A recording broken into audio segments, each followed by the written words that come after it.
Je me souviens très bien de ce jour, c'est la première fois que je voyais ma grand-mère qui avait connu la guerre pleurer.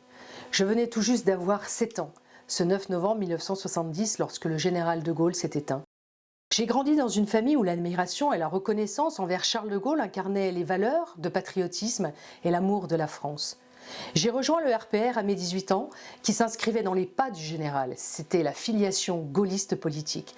Je me suis souvent rendue à Colombey-les-Deux-Églises pour me recueillir sur sa tombe, comme bon nombre de mes compagnons de toutes nos fédérations RPR de France qui déposaient des plaques commémoratives qui sont rassemblées le long de l'église aujourd'hui. Beaucoup se réclament du gaullisme maintenant. Même les pires ennemis politiques y trouvent des repères différents. Pour ma part, je n'oublie pas que De Gaulle, c'est d'abord la libération de la France, ce refus de capituler devant l'ennemi.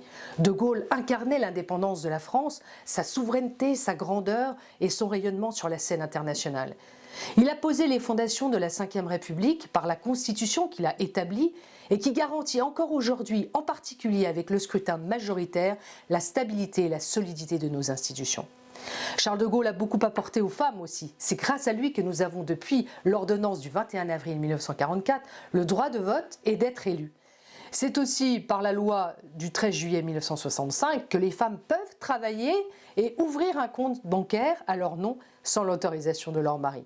La loi du 28 décembre 1967, dite loi Neuwirth, instaure par ailleurs le droit à la contraception. Ces apports pour notre politique sociale sont majeurs, notamment avec la création du quotient familial, hélas, mise à mal par François Hollande et Emmanuel Macron.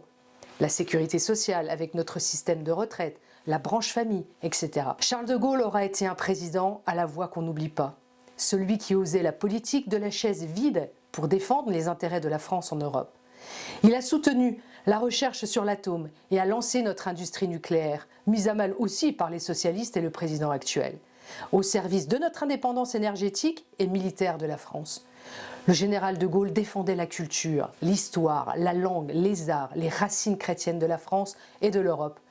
Il consultait régulièrement le peuple de France par référendum.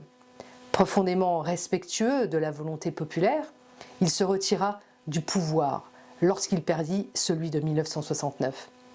Dans un monde confronté aux crises, notre action politique doit s'inspirer de son exemple de gouvernance dont la ligne directrice aura toujours été de défendre l'intérêt supérieur de la France.